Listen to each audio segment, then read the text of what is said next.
اے لوگوں، ونحن أيها الإخوة میں وہ بادشاہ نہیں ہوں لسنا ممن يديرون المعارك جو آفس میں بیٹھ کر ٹیلی فون پر جنگ من کرے، وراء المكاتب وأجهزة التلفون. بلکہ جب جنگ کا وقت آئے گا فإذا حلت الساعة تم سب مجھے فوج کے فرنٹ پر دیکھو گے، فستروني أنا بنفسي وإخوتي وأبنائي أمامكم. اور مجھے پتہ ہے کہ ہمارے ان خطرناک فیصلوں سے إذا اقتصرنا فقط على الخطط ویسٹ اور ایسٹ لأن الشرق والغرب سب ہم پر غصہ ہے، اتفقوا على هضم حقوق العرب. لیکن مجھے اس سب کی کوئی پرواہ نہیں۔ نحن لسنا ممن يطلب الإعانات والحروب. فلسطین کی آزادی کے لیے فلنقبل بتقسيم فلسطين ہم ہر حد تک جائیں گے على أن يخلصوا وطنهم السليم. اگر پوری عرب دنیا مل کر ولو أجمع العرب جميعا اسرائیل کو ایکسپٹ کر لے، بوجود إسرائيل تب بھی میں اکیلا اسرائیل کو کبھی نہیں مانوں گا۔ فلن ندخل معهم في هذا الاتفاق.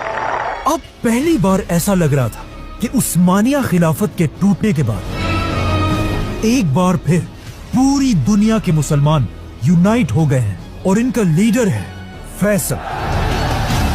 مسلمانوں کی اسی یونٹی کو اس کے کچھ ہی عرصے بعد OIC کی سب سے بڑی کانفرنس میں دیکھا گیا، جو پاکستان کے شہر لاہور میں تھی، اور مسلمان دنیا کے سارے بڑے لیڈرز قذافی، بھٹو، شیخ مجید، یاسر عرفات سب شامل تھے، جہاں پہلی بار ایک اسلامک ایٹم بم کی بات کی گئی۔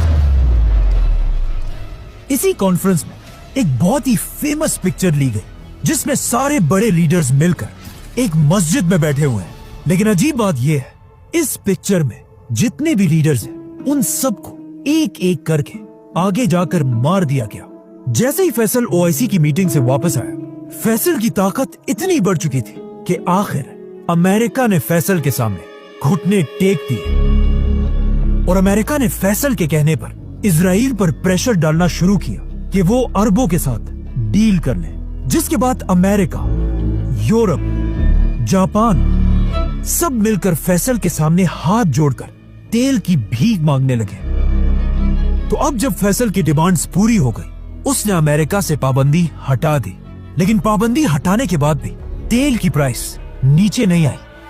اسی لیے فیصل کے دور میں سعودی کی اکانومی تیزی سے بڑھنے لگی۔ جب فیصل سعودی عرب کا بادشاہ بنا تب یہاں کی اکانومی صرف $2 بلین تھی، لیکن اب فیصل نے اسے $2 بلین سے $50 بلین تک پہنچا دیا تھا۔